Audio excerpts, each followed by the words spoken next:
Est-ce qu'il y a vraiment une pénurie de main-d'œuvre au Canada? Ça, c'est une question que je me pose de plus en plus parce que lorsqu'on regarde ce qui se passe effectivement sur le terrain, ce qui se passe dans la société, il faut se poser la question. Dernièrement, j'ai une connaissance qui nous expliquait que son fils a fini ses études et depuis un moment, depuis plus d'un an, il cherche un emploi et il n'arrive pas à trouver. Il est même allé jusqu'à déposer des dossiers en dehors de son champ d'expertise et jusque-là, on ne l'appelle pas. Pour pousser le bouchon plus loin, il allait jusqu'à déposer ses dossiers chez McDonald's. Et vous savez qu'aujourd'hui, c'est très courant de passer devant un McDonald's et de voir une belle et grande pancarte nous embauchons. Et même lorsqu'il le fait, on ne l'appelle pas. On ne l'appelle pas. De l'autre côté aussi, on voit la vague des entreprises qui licencient leurs employés et même les banques s'y prêtent à ce jeu. Dernièrement, on a annoncé des grandes banques comme Desjardins, ABC qui sont en train de licencier et tout, qui ne renouvellent pas les contrats. Et à un moment donné, tu te demandes, mais est-ce qu'il y a vraiment la pénurie de main-d'œuvre? Et toutes ces personnes qu'on est en train de licencier là, comment est-ce qu'elles vont faire pour trouver le travail si les gros employeurs ne les prennent pas? Alors, je fais cette vidéo pour attirer votre attention et vous faire comprendre que posez-vous les bonnes questions lorsqu'on dit le Canada recherche la main-d'œuvre, d'accord? La main-d'œuvre facile, ou bien l'emploi facile, ou bien l'emploi que les gens trouvent facilement là, c'est des emplois d'ouvriers.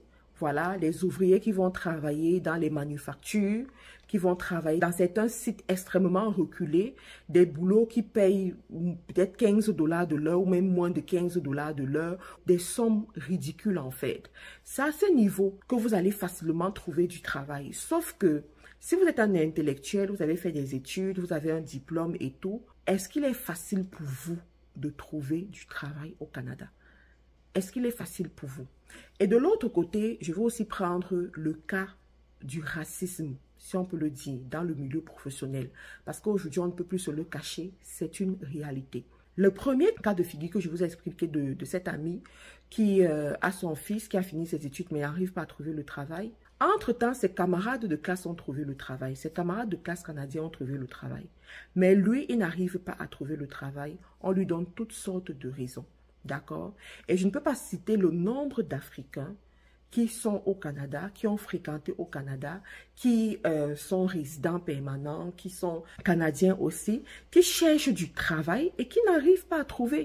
On leur donne toutes sortes de raisons. Il y a même un jour qui a fait le témoignage en disant que lorsqu'il fait ses entretiens, un jour il est allé à un entretien, puisque les CV au Canada n'ont pas de photos. D'accord? Donc, il faut que tu te présentes à l'entretien pour qu'on sache qui est-ce que tu es réellement. Donc, il s'est présenté à l'entretien.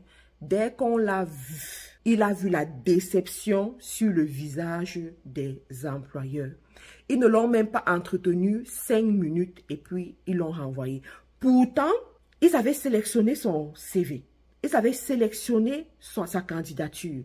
Ils avaient aimé sa candidature sans l'avoir vue. Mais lorsqu'ils l'ont vue, ils l'ont tout simplement renvoyé. Et une autre fois aussi, il a passé un entretien téléphonique, tout allait bien.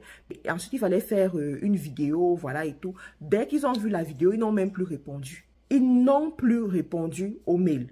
Vous vous rendez compte de ça? Tout simplement parce qu'ils ont vu qu'il était noir. Et de l'autre côté aussi, même dans les entretiens, quoi, tu vois la différence. Tu vois comment est-ce qu'ils ne veulent pas. Il y a une autre dame qui m'a dit, par exemple, qu'elle travaille dans une structure, je ne vais pas aller plus loin que ça. Et dans cette structure, il y a plus d'Africaines que d'autres personnes. Et ils ont besoin de main-d'œuvre. Ils ont besoin de personnes pour relayer. Sauf que sa directrice a dit, elle ne veut pas les Africaines. Elle ne veut plus les Africaines. Elle veut d'autres personnes, mais elle ne veut plus les Africaines, elle veut plus les Noirs. Elle a besoin d'un espace coloré. Voilà le terme qu'elle a utilisé. Elle a besoin d'un espace coloré. Et moi, je me dis, waouh. Et toute cette vague de personnes qui est en train d'arriver au Canada, en rêvant de trouver des meilleures conditions, en rêvant de trouver un emploi, qu'est-ce qu'ils vont faire? C'est la raison pour laquelle je vous ai toujours dit, soyez des créateurs de richesse, soyez des personnes qui entreprennent. Parce que quand tu entreprends, tu as le choix. Quand tu entreprends, tu crées ton pouvoir. Je pèse mes mots. Tu crées ton pouvoir. Tu crées un besoin dans la société. Et la société sera obligée de venir te voir. La société sera obligée de venir utiliser tes solutions.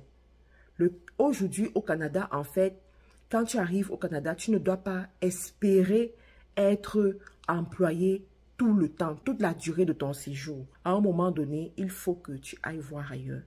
Il faut que tu ailles voir du côté de l'entrepreneuriat, sinon tu seras énormément frustré. Je ne vais pas parler de ceux-là qui font un boulot depuis 10 ans, depuis 15 ans aujourd'hui, et qui n'ont jamais été honorés, qui n'ont jamais connu des avancements significatifs. Ils sont toujours en train de stagner.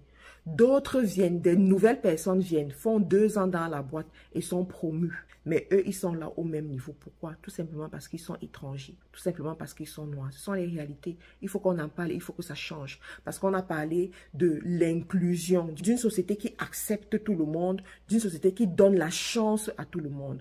Et si effectivement la société doit donner la chance à tout le monde, il faut que ce soit vérifié. Il faut qu'on puisse le voir. Donc, les amis, allez-y, prenez les bonnes décisions et surtout, comprenez que l'entrepreneuriat est la voie. D'accord? Pour ceux qui ne sont pas encore abonnés, abonnez-vous à la chaîne. Sur cette chaîne, on parle d'entrepreneuriat, de leadership, de motivation, de création de richesse. Abonnez-vous, c'est totalement gratuit. À plus tard.